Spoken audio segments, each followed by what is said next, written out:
Hello, and welcome back to SCP Readings with Garrett Stories and such. Today we'll be reading SCP-3051 Revenge of the Human Rights Lobbyists. I recorded this a previous time and I accidentally clicked the stop recording button 10 seconds way through and I finished the entire thing without seeing that, so we'll be reading this again and having some fun. Let me start off.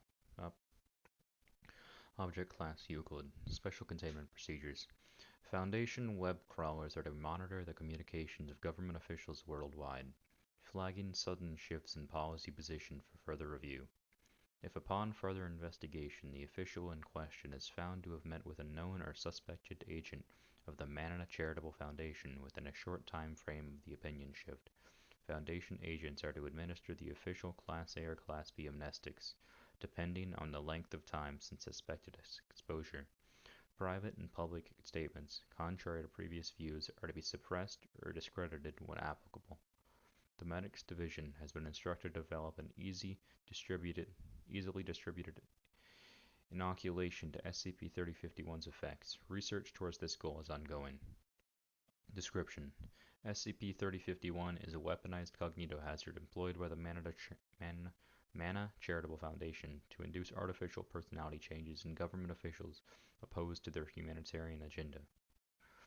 This transmission vector is known to be contained on paper, though whether the vector is text or an image is presently unknown. When exposed to SCP-3051, affected individuals abruptly shift their views on one or more issues. In contrast to the standard changes of opinion, SCP-3051 events are marked by the sudden and unexplained acceptance of policies diametrically opposed to previous views. Affected subjects will rapidly become in favor of increases in foreign aid spending, egalitarian government philosophies, compliance with international human rights norms, and various other viewpoints associated with humanitarian or socially liberal ideologies. In close proximity to nearly all suspected SCP-3051 events, suspects met with one or more lobbyists representing a non-government organization (NGO). Further investigation determined that these individuals were actually lobbyists for the Mana Charitable Foundation, who were using non-anomalous charities as cover to contact government officials whose opinions they wish to sway. As these agents are able to disguise themselves as civilian lobbyists using anomalous means, direct prevention of access has been proven difficult. Incident 3051-01. On 2017, Foundation personnel investigating SCP inadvertently discovered an in-progress SCP-3051 event in the Rayburn House Office building. The Mana lobbyist, later identified as Senior External Relations Director Adoti, was taken into custody alongside an active vector of SCP-3051. Was released 48 hours later as per the terms of the 1995 Kigali Accord between Mana and the Foundation. Interviewed: Adadi, designated POI 5442 for the purposes of the interview. Interviewer: Agent Lauren Dietz. Begin log. Hello, Mr. My name is Agent Dietz, and I'd like to ask you a few questions regarding your meeting with Representative. Feel free to ask, though I can't promise I'll actually answer. I know my rights. I'll cut directly to the chase then. The cognitohazard. What is it? How does it work? And why would Mana make use of that kind of weapon? It doesn't exactly fit your profile. I decline to answer. Don't play games with me. You're effectively brainwashing government officials. How exactly does that mesh with your Mother Teresa act? Subject begins to laugh for several seconds. Is that what you think we're doing? Turning people into puppets with magic compulsion? We're a human rights NGO, not a bad horror film. Chuckle all you want, but we're well aware you're using a cognitohazard. If it isn't a compulsion agent, then just what is it? What is it you're using on these people? You know, I've done this sort of thing a long time in our business, and no matter what we do behind the scenes, the actions of the people and governments in the public eye always wind up affecting more lives in the end. I used to meet with so many privileged, apathetic individuals and watch as they ruin lives. I always believed that if they could only see the consequences of their choices, the world might be a better place. The point being, I decline to answer. In log.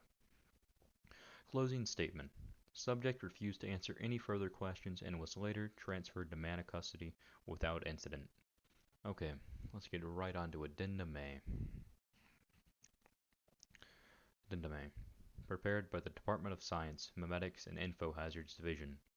Subject: Memetic inoculation progress. Consulted resources: Dr. Zachary Eshkin.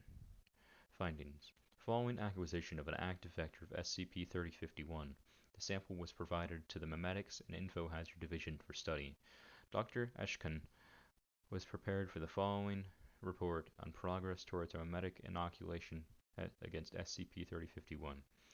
Well, this one has been a doozy. For starters, its potency has made it difficult to work with. We've had 7 different researchers break down, 2 of which tried to free the site's stock of D-Class, then cries for amnestics. Once we managed to examine it safely, it only got more interesting. The vast majority of cognitohazards work by altering perception, with most of the remainder acting as some type of summoning for an anomalous entity. As far as we can tell, this one just adds information to a person's brain. No perception changes at all. This is the sort of thing you usually see in a memetic hazard, but the added information itself isn't anomalous and can act as a spread vector for itself. Off the top of my head, the only other cog-haz we've dealt with that has a similar effect is SCP-3600, but the memetics of that one are completely different.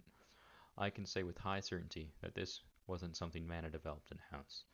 I've seen the pain-relieving cognitohazards that they use in war zones. The subliminal matrix on SCP-3051 is eons more complicated. Normally, MC and D would be my first guess for a purchased hazard, but this is well beyond them as well. Even for us, reverse engineering it to make an inoculation would be difficult. If this were only the project we were working on it, we would probably be done in a few months. Seeing as we're swamped, I estimate it'll be 2 years minimum before we have a counter meme ready. This really impressive bit is that, from what I can tell, the ultimate source of the info isn't the anomaly itself. We did a few labs testing to confirm, and it appears SCP-3051 actually takes present, accurate information from other living humans and puts it into the mind of the subject exposed to it. Bottom line is that whatever these people wind up learning is causing the personality changes, rather than any cognitive influence from the anomaly itself. And honestly, that scares me way more than your run-of-the-mill compulsion cog-haz ever could. Senior Researcher, Zach Eshkin. P.S. Attached is an image of the vector that should be safe to view. We've taken out some physical details, removed important chunks of the subliminal matrix, and made the image grayscale. That said, I wouldn't view it without a cognitive resistance score of at least 2.0. Better safe than screwed. Well, as this is a video, we can view it anyway, so that's very cool. It looks like an eye, sort of eyelashes coming off the side. Can't really see my cursor as I've turned it off, but it's very cool. I like how it looks. Well, thanks for getting to the very end of the video for me. I apologize for the colors changing a little bit. I don't know what happened. I think my computer may have gone into power saving mode. So thanks for watching. Don't forget to like, subscribe, comment what you would like next, or if you need me to turn on my microphone, anything like that. Thank you, and don't forget to watch all my other videos too while you're at it.